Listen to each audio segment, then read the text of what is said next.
Muito bom dia, amados irmãos, irmãs, amigos.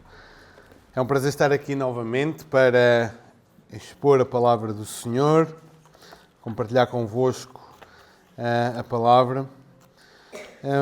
Realmente o coro foi bem escolhido. Também ele sabia o que é que eu ia pregar, se não escolhesse bem o coro. Nós vamos falar sobre a importância de batalharmos pelo Evangelho. E batalharmos pelo Evangelho significa batalhar pela boa doutrina. Às vezes existe a tendência de pensarmos que nós queremos a vida prática, não queremos doutrina. Doutrina é uma coisa secante, doutrina é uma coisa para os teólogos, é uma coisa para aqueles que estudam. Nós queremos coisas práticas para a nossa vida. Como se a vida prática e doutrina estivessem separadas uma da outra, quando de facto não estão. Nós olhamos para toda a Bíblia e vemos um esforço contínuo para preservar a palavra, a doutrina, o ensino, para que a vida seja conforme a vontade de Deus.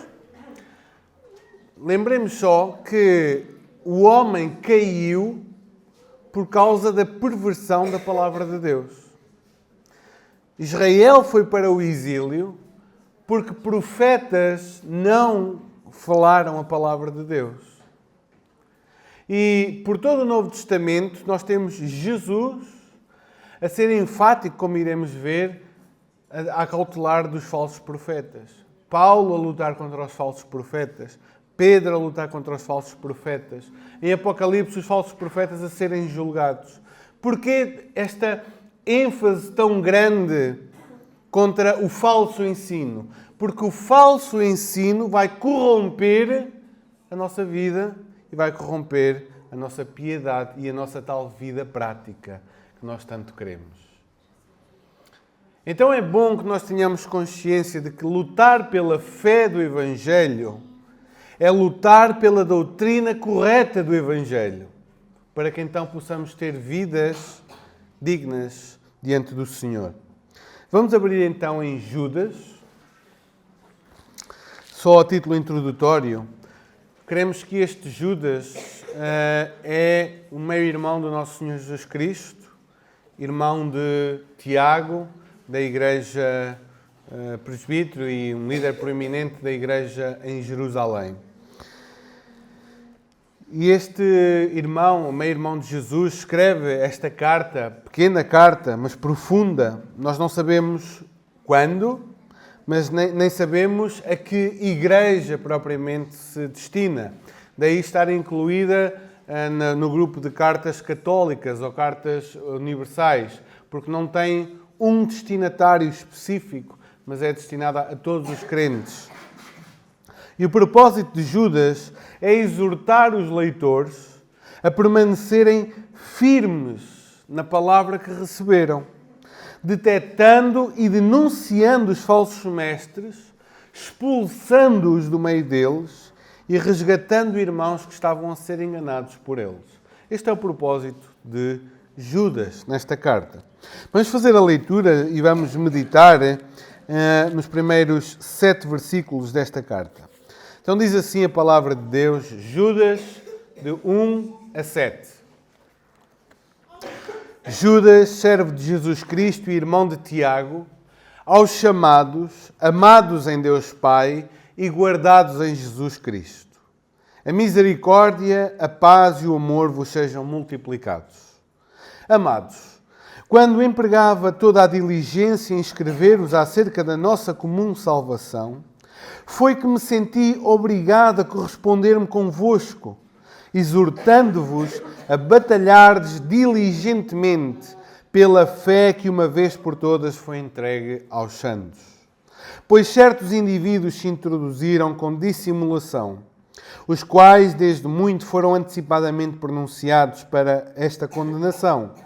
Homens ímpios, que transformam em libertinagem a graça do nosso Deus e negam o nosso único soberano e Senhor Jesus Cristo.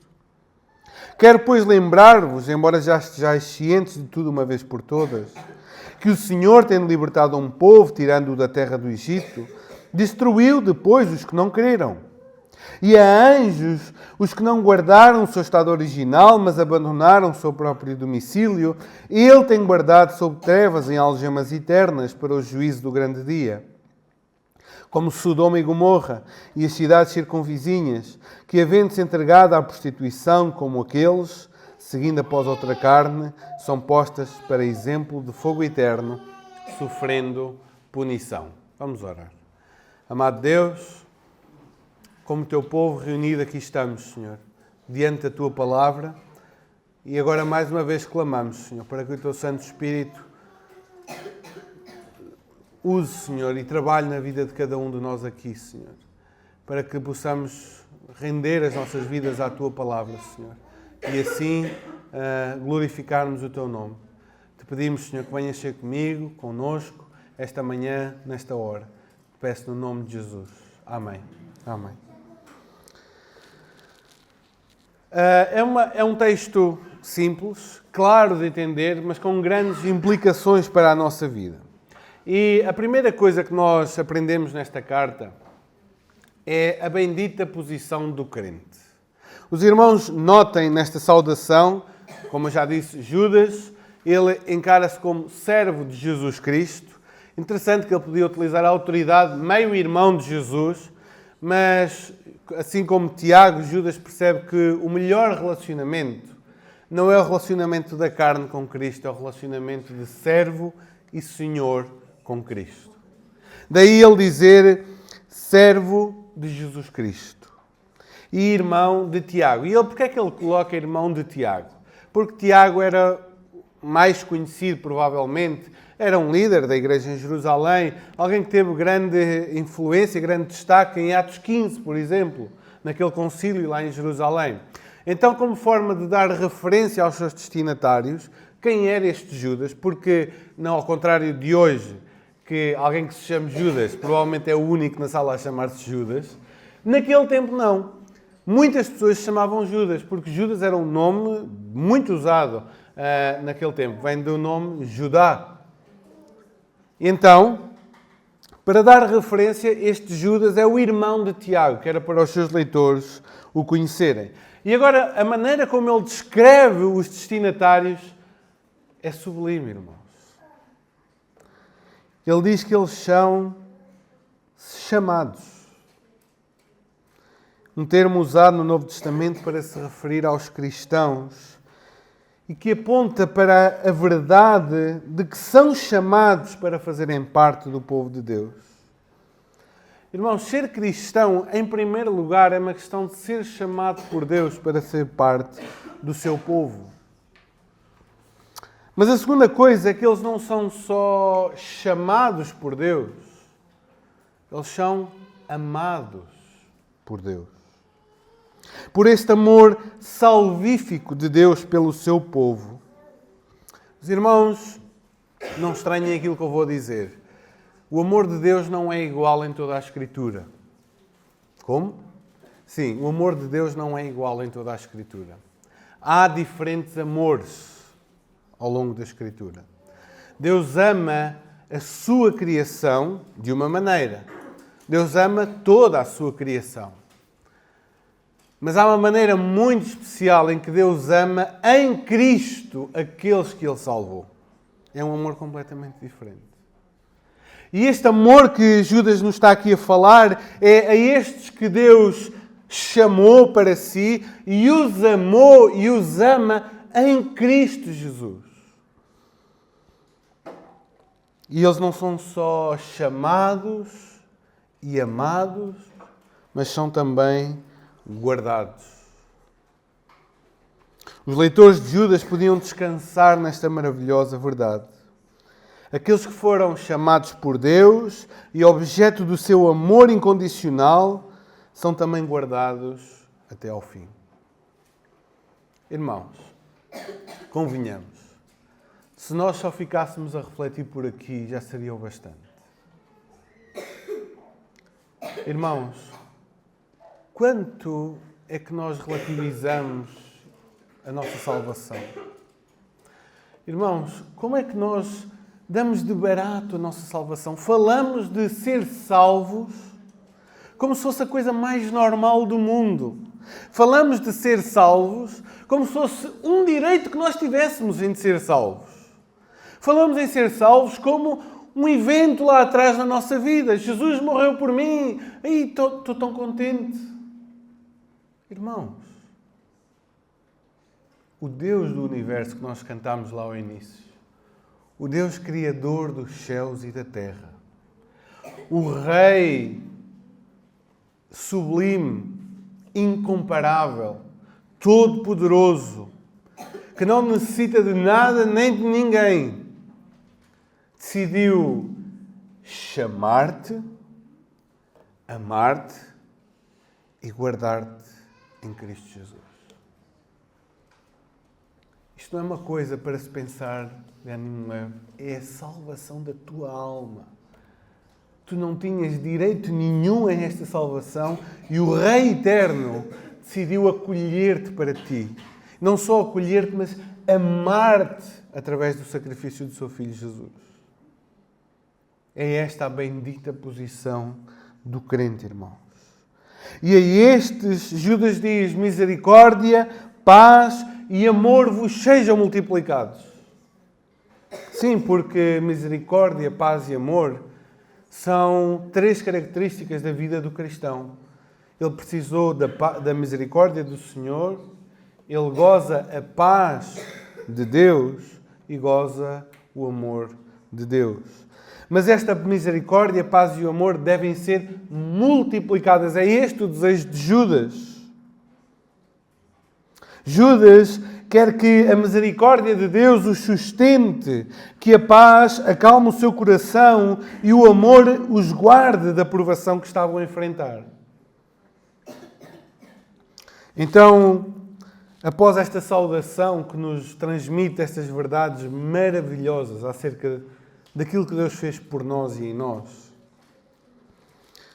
Judas vai mostrar a sua preocupação com os seus leitores. E ele diz assim, no 3, e mostra o propósito. E qual é o propósito da sua carta? O cristão deve estar pronto a lutar diligentemente pela verdade do Evangelho. Amados, quando empregava toda a diligência em escrever-vos acerca da nossa comum salvação. Reparem que ele tinha empregado toda a diligência, todo o empenho para escrever sobre um assunto. E o assunto era a comum salvação. Se calhar um tema muito mais leve, muito mais aprazível de ser escrito, de ser lido. Uma conversa muito mais agradável.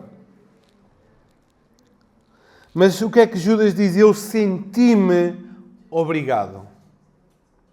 Ou seja, Judas sentiu um peso, sentiu uma aflição em cima de si. Porque tinha que falar de um assunto que não queria falar, mas tinha que falar. E aqueles daqui que já fizeram algum tipo de aconselhamento, aqueles daqui que já confrontaram algum pecado de alguém, sabem o que é sentir este peso. O peso de ter que ter uma conversa que não se quer ter todo. O peso de ter que falar do pecado e que vai ser desagradável para mim e para o outro. Mas sabem, há momentos em que nós não podemos ficar calados, por mais dura e por mais difícil que seja a conversa que a gente vai ter. E Judas sentia-se assim, sentiu-se obrigado a falar. Sentiu-se obrigado a exortar. E aqui exortar é encorajar os crentes. A fazer o quê? A batalhar diligentemente.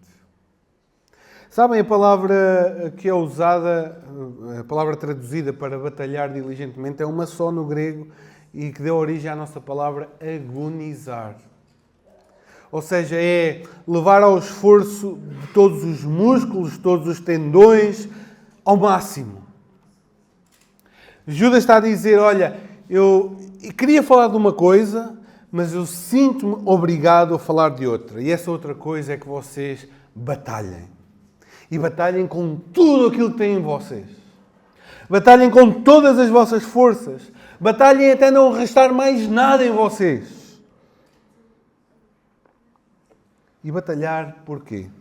Ele diz, pela fé, uma vez por todas, entregue aos santos. Batalhem pela verdade que já vos foi transmitida. Judas não está aqui a falar da fé salvífica. Ele está a falar de fé usada não somente aqui, mas em outras partes das Escrituras, como o todo, o corpo de doutrinas, que já foi passado dos apóstolos para a Igreja. Então este corpo de doutrinas é chamado muitas vezes de a fé. E Judas está a dizer, batalhem por esta fé. Lutem por essas verdades que os apóstolos já vos entregaram.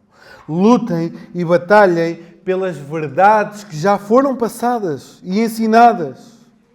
E lutem com tudo aquilo que vocês têm. Irmãos, será que estamos prontos a defender a fé do Evangelho até ao fim? É isto que Judas está a exortar os seus leitores. E exorta a cada um de nós hoje aqui. Sabem, infelizmente vivemos num tempo onde a tolerância e o pragmatismo tornaram-se novos deuses. Alimentou-se a ideia de que a doutrina e a prática estão separados, divisões por causa de um entendimento, divisões por causa disto ou daquilo. Irmãos, há momentos, eu não estou a dizer aqui que qualquer discrepância, qualquer maneira diferente de ver alguma doutrina é motivo de divisão. Não é isso. Há muito espaço para querermos na questão dos dons, na questão da escatologia. Em muitos assuntos nós podemos divergir e estar unidos à mesma. Muitos, são muitos mesmo. Mas há peças essenciais que, se nós as tirarmos, o edifício cai por completo. Há verdades fundamentais que são intocáveis na doutrina. E nós, muitas vezes, estamos a cair para o outro lado, que é não vamos dividir, não vamos separar, não vamos expulsar, não vamos corrigir. Irmãos, a doutrina do Evangelho, ouçam aquilo que eu estou a dizer. A verdade do Evangelho está acima de qualquer um de vocês, qualquer um de nós. Se algum dia esta igreja tiver que escolher entre a verdade do Evangelho ou ficar com um membro, fica com a verdade do Evangelho. Tenham todos consciência disso, irmãos. A verdade do Evangelho está acima de qualquer cristão. Está acima de qualquer presbítero, está acima de qualquer pastor, está acima de qualquer pregador, está acima de qualquer líder, de qualquer ministério. A verdade do Evangelho está acima de tudo. E é por ela que nós lutamos. Não lutamos para manter membros a qualquer custo. Luta-se pela verdade do Evangelho. E Judas, irmãos, está preocupado com doutrina. Sim. Está preocupado com teologia. Sim. Está preocupado com os ensinamentos da fé. Sim. Porque estes, uma vez distorcidos, levam a uma prática igualmente distorcida. Não caiam no erro de pensar que teologia e doutrina é uma coisa, a minha vida com Deus é outra. Não é. Porque a tua vida com Deus vai brotar da doutrina e da teologia que tu tens. Seja muita, seja pouca. A teologia de um ateu, qual é? Não há Deus. Como não há Deus, não há valores morais. Não há um padrão, não há uma regra, não há um juiz sobre mim. Então eu vivo como eu quiser. A teologia afetou ou não afeta a sua conduta na prática? Claro que afeta. Se nós olhamos para um Deus amigalhaço, que nos vai dar tudo aquilo que a gente quer, é um Deus que só nos quer ver felizes, nós vamos distorcer quem Deus é e isso vai moldar a nossa vida. Vai moldar a maneira como olhamos para o sofrimento e as frustrações que vamos sentir diante do sofrimento, porque afinal Deus só me queria ver feliz. Mas quando olhamos para o Rei Eterno, como acabámos de adorar, quando olhamos para aquele que pode todas as coisas e que o objetivo final é ter um povo santo diante de si, então nós temos uma postura diferente diante de Deus. Doutrina afeta a vida. E Judas sabia disto, e porque sabia disto, falou aos seus leitores. Batalhem pela doutrina, batalhem pela fé, uma vez entregue aos santos. Percebemos, irmãos, pela exortação de Judas, a importância do pastor fiel no seu ensino das Escrituras.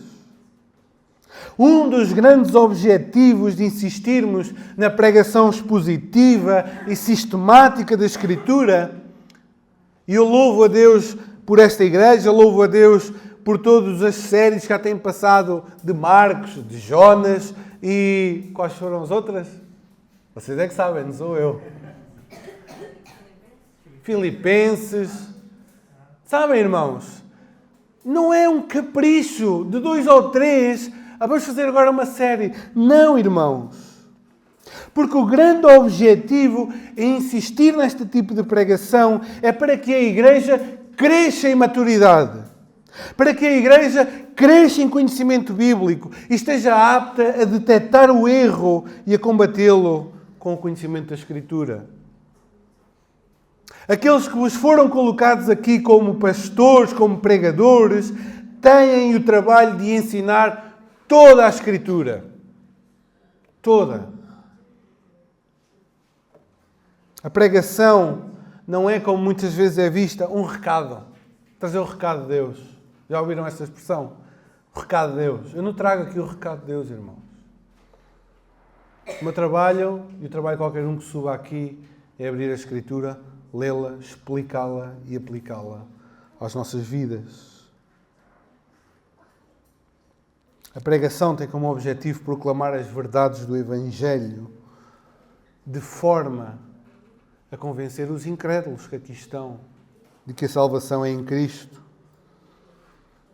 de forma a equipar os santos no serviço, a ensinar o povo de Deus a viver de forma a glorificar a Deus em todas as áreas e a preparar os santos para a defesa da fé quando esta é atacada.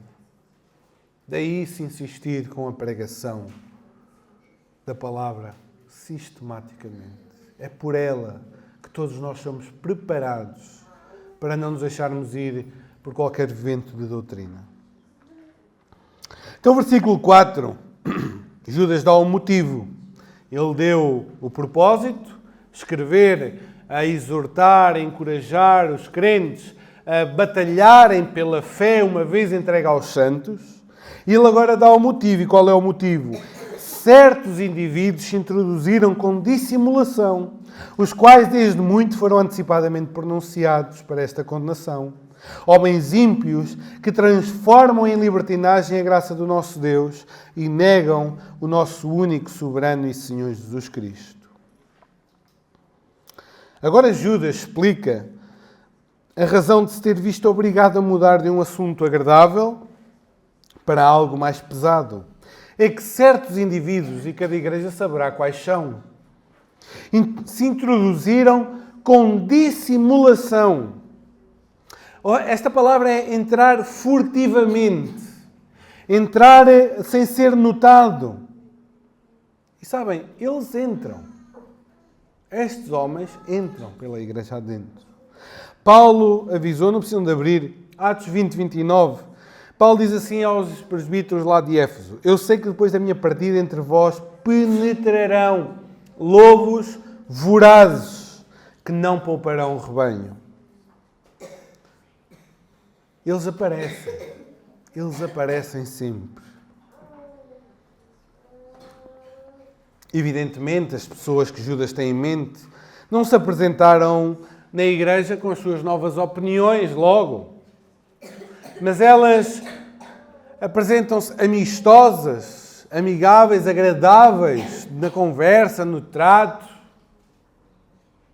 E vão conquistando corações e aos poucos e poucos vão pervertendo a doutrina do nosso Senhor, não muitas vezes aqui de cima, mas nas conversas particulares. E vão moldando a nossa vida. E se nós não estamos com atenção, eles afetam a igreja.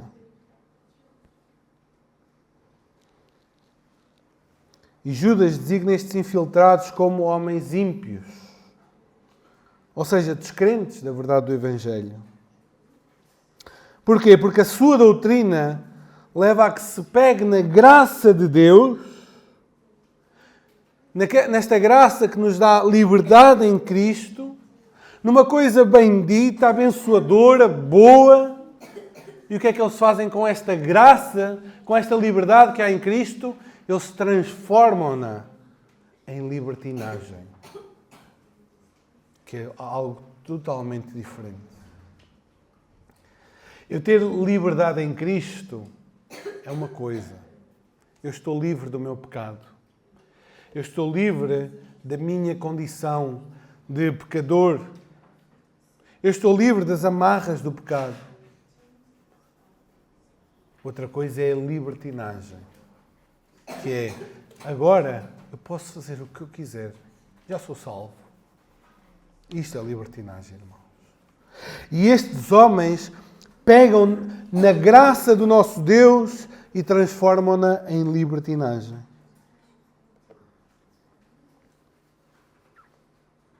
Então percebemos a razão da preocupação de Judas. Má teologia conduz a uma prática igualmente má. Má doutrina leva inevitavelmente a maus comportamentos. E a sua conduta leva à negação do senhorio de Cristo.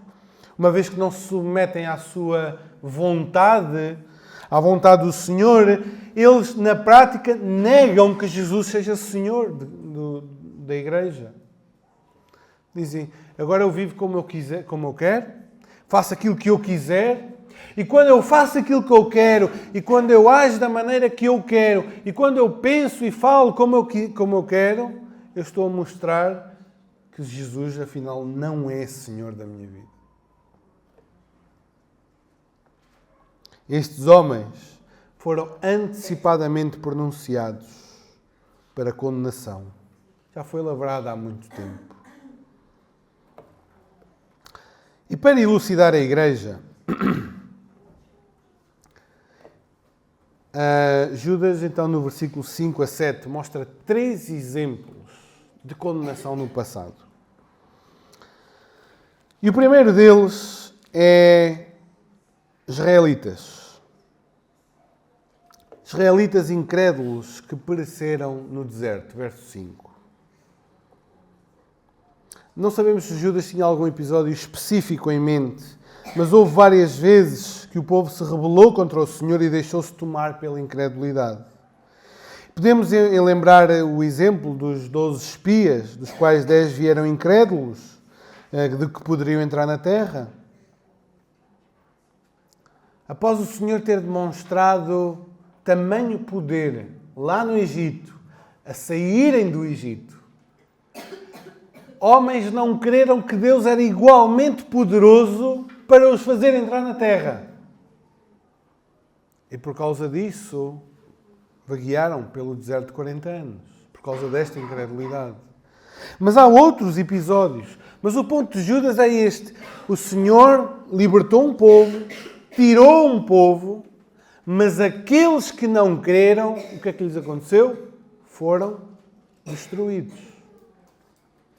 O segundo exemplo é de anjos caídos, de rebeldia. Reparem, o primeiro é incredulidade. O segundo é rebeldia. Deus condenou o pecado da rebeldia. Estes anjos, e irmãos, não vamos aqui discutir se Gênesis 6 está aqui incluído ou não. Deixo isso para o David, num estudo bíblico, ou para o Samuel. Mas, pessoalmente, o meu entendimento é que não está aqui a falar daquela situação em que os filhos dos homens coabitaram com as filhas de Deus coabitaram, os filhos dos homens, de Deus coabitaram com as filhas dos homens. Sim é que é. Crê-se que são os anjos que tiveram relações com mulheres, Eu não defendo essa posição e creio que não está aqui a falar desse momento, desse aspecto. Eu creio que sim está aqui a ser falado de anjos que se rebelaram contra o Senhor, que seguiram a Satanás e foram lançados no Tártaro, como diz Pedro. O ponto aqui é que estes anjos não guardaram o seu domicílio. O seu domicílio, o lugar onde estavam. E então foram expulsos da presença de Deus e estão guardados em algemas eternas até ao dia do juízo.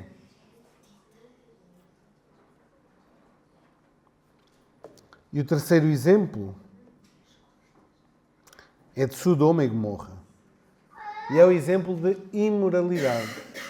Deus julgou incrédulos, Deus julgou rebeldes e Deus julgou imorais. Judas refere-se àquele episódio de Sodoma e Gomorra com Ló. Estas duas cidades foram colocadas por todo o Antigo Testamento como exemplo de juízo e de condenação de Deus. Uma cidade entregue ao pecado onde não havia 10 justos naquela cidade. Os irmãos já imaginaram Pardilhó e não haver 10 pessoas em Pardilhó que temam a Deus? Não haver 10. Que tipo de cidade era essa? Que tipo de aldeia era essa? É aldeia, não é aqui, Pardilhó, vila. Mas a verdade é que Sodoma e Gomorra foi colocada como exemplo de destruição por causa da imoralidade. O propósito de Judas, ao usar estes 3 exemplos, é mostrar que Deus não muda. O Deus que castigou o seu povo, que tirou do Egito. O Deus que lançou na perdição anjos. O Deus que puniu 2 cidades inteiras. Era o Deus que iria punir aqueles homens que se iriam introduzir na igreja. Seja pela incredulidade, seja pela rebelião, seja pela perversão moral. Tudo coisas que estes homens traziam para dentro da igreja. O Senhor dará justa paga a cada um. É este o exemplo que Judas quer dar. Olhem para o passado. Olhem para aquilo que Deus já fez no passado. Fará com estes homens e com aqueles que o seguirem. Irmãos, falsos mestres que entram na igreja querendo perverter a santidade do povo de Deus com falsos ensinos, sendo rebeldes aos mandamentos do Senhor, terão a justa retribuição de Deus. E o propósito de Judas é alertar os crentes a batalharem pela fé do Evangelho, a não se deixarem corromper por estes homens e serem levados por estes enganadores, para não sofrerem a mesma condenação. O nosso Senhor Jesus alertou-nos para este tipo de situação mais do que uma vez. E o que é que Ele disse para fazer? Não precisam de abrir. Mateus 7,15. Acautelai-vos dos falsos profetas que se apresentam disfarçados em ovelhas, por dentro são lobos roubadores. Paulo diz em Filipenses: acautelai-vos dos cães, acautelai-vos dos maus obreiros, acautelai-vos da falsa circuncisão. Colossenses 2,8: cuidado que ninguém vos venha enredar com a sua filosofia e vãs sutilezas, conforme a tradição dos homens. 2 Pedro 3,17: vós, pois, amados, prevenidos como estáis de antemão, acautelai-vos. Não suceda que, arrastados pelo erro desses insubordinados, descaiais a vossa própria firmeza. Acautelai-vos. Cuidado com estes falsos profetas. Cuidado com estes homens que se introduzem nas igrejas. E muitas vezes eles não se vão introduzir nas igrejas, não se vão apresentar aqui. Mas agora há um meio ainda mais perigoso, chamado internet, onde eles já não precisam de vir à igreja, mas influenciam crentes por todo lado nos seus reels de Instagram, nas suas pregações de YouTube. E crentes vão distorcendo aquilo que pensam acerca de Deus, aquilo que a Bíblia ensina, por causa desses falsos profetas. Mesmo quando aparecem cheios de inquestionáveis sinais. Sabem, isso não quer dizer nada sobre alguém. Eu estou cansado, eu já vi tanta gente, e alguns até lá na Gafanha, eu fazia isto, era expulsar demónios, era curar, era isto, era aquilo. Isso não diz nada acerca de ninguém. O Senhor Jesus é muito claro no Sermão do Monte. Nem todo o que me diz Senhor, Senhor entrará no reino, mas aquele que faz a vontade do meu Pai. Muitos naquele dia hão de dizer, Senhor, nós em Teu nome profetizámos, em Teu nome expelimos demónios, em Teu nome fizemos muitos milagres. E daí? Judas também fez. E foi o filho da perdição. E daí? Não é só porque tu dizes Senhor, Senhor. É aquele que se submete à vontade do Senhor. Jesus alerta-nos para o final dos tempos. Diz que surgirão falsos cristos e falsos profetas, operando grandes sinais e prodígios para enganar, se possível, os próprios eleitos. Querem milagres? Não vai faltar milagres no fim. Mas é o diabo que os faz.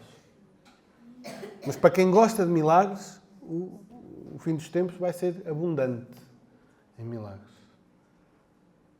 Cuidado com os falsos profetas. Acautelai-vos. Judas tem este propósito de dizer, olha, eu queria escrever algo bem mais agradável, mas sinto-me obrigado a falar convosco, a exortar-vos, a encorajar-vos para que batalhem. Porque há homens que se estão a introduzir na igreja, a perverter a graça de Deus, a transformar esta graça em libertinagem, a negar que Jesus é Senhor. E eu quero lembrar-vos de uma coisa. É que Deus no passado não poupou um povo que não creu, anjos que se rebelaram e cidades que se tornaram imorais. E se Ele não poupou no passado estes, também não poupará agora estes. Irmãos, pensando em tudo isto, estão algumas aplicações. Qual é o papel do pastor e do mestre no ensino? É cuidar do povo de Deus. E cuidar do povo de Deus significa que algumas vezes teremos que deixar assim uma conversa agradável, como Judas teve que deixar, para falar de um problema, de um assunto sério e difícil, mas que tem de ser falado. E isso acontece por meio do aconselhamento, por meio de uma visita, mas regularmente por meio da pregação. Às vezes olha-se para a pregação como recados do pregador. Eu não digo que não os haja. Mas, irmãos, muitas vezes não é fácil para o pregador falar de alguns assuntos. É um peso que pesa sobre ele. Não é fácil falar, e é mais quando os irmãos fazem uma pregação expositiva e sequencial, onde há assuntos difíceis e quem vai pregar sabe que há aqueles problemas na sua própria igreja. Não é fácil. Respeitem e amem esse pregador. Porque ele não está a dizer o que diz com alegria no coração. Está a dizê-lo porque o tem que dizer. Porque o tem que dizer. Também cada crente no Senhor deve estar preparado para lutar até ao fim pela verdade do Evangelho. Irmãos, quanto é que isso custará? Quanto é que custará a cada um lutar pela verdade do Evangelho? Poderá custar um trabalho, um emprego. Pode custar o emprego a alguém defender o Evangelho? Pode. Pode custar uma amizade, perder um amigo de longa data por causa do Evangelho? Pode. Pode custar um relacionamento? Pode. Pode custar uma posição social? Pode.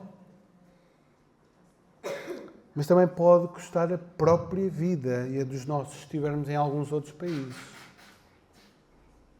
Enquanto nós abdicamos de trabalhos, amizades, relacionamentos, posições sociais, defender a verdade do Evangelho, defender que Jesus Cristo é o Senhor, que morreu e que ressuscitou e que virá para buscar a sua igreja, em muitos lugares, irmãos, custa a vida. Custa a vida. Nós estamos preparados para levar o custo de defender o Evangelho? Ou amamos-nos mais a nós do que a palavra de Deus? Somos chamados a batalhar diligentemente com tudo o que temos para manter a verdade do Evangelho num mundo cada vez mais corrompido. Também, olhando para esta passagem, podemos aplicar de uma outra maneira. A igreja deve ser um lugar que recebe todos. Sim. A igreja deve estar aberta para receber todos aqueles que se arrependem e creem no Senhor Jesus Cristo, e incluí-los na sua membresia. Mas a igreja deve fazer esta inclusão na membresia, no rol de membros, como? De olhos fechados? Sem saber quem é a pessoa? Sem saber o que ela crê? Vivemos num tempo de muita confusão doutrinária. E eu tenho assistido lá na Gafanha pessoas sinceras e honestas. Eu não coloco em causa a intenção das pessoas. Mas pessoas que vêm com uma visão doutrinária, uma visão de Deus, uma visão de Jesus, da salvação, do Evangelho, totalmente distorcidos, irmãos. Será que é bom para a igreja receber de imediato essas pessoas na membresia? Ou não será mais sábio ajudar essas pessoas a terem consciência do que é o Evangelho? Do que são as verdades fundamentais do Evangelho que a igreja defende e que não abdica delas? E então, após isso, após esse discipulado, receber, até porque muitos, se calhar, a meio do caminho vão mostrar quais eram as suas intenções. Queremos que é útil, eu creio, antes de receber alguém como membro da igreja, ser inteirado das doutrinas da palavra, conhecer o que defendemos e, ao mesmo tempo, o discipulador ir percebendo quais são as crenças e as intenções daquele que se diz querer ser membro. É bom haver este cuidado, irmãos, para não introduzirmos lobos vorazes no nosso meio. Em quarto lugar, que mestres tens ouvido? O alerta que o Senhor nos dá hoje aqui, por meio da sua palavra, é para termos cuidado com quem ouvimos e seguimos, irmãos. Há pregadores, mestres que irão sofrer o juízo de Deus e arrastam milhares com eles. Não queiras ser um desses. Eles apresentam-se cheios de simpatia, afáveis, amáveis, mas trazem morte atrás deles. Este é o aviso que a palavra nos dá hoje. Não sigam falsos mestres, ainda que se apresentem de forma pomposa. As suas palavras cheias de mel. Aprendam a confirmar tudo com a Escritura. Não se deixem enredar por qualquer coisa. Irmãos, tenham cuidado com o tipo de pregações que ouvem no YouTube, no Instagram, no Facebook. Tenham cuidado com o tipo de publicações que seguem.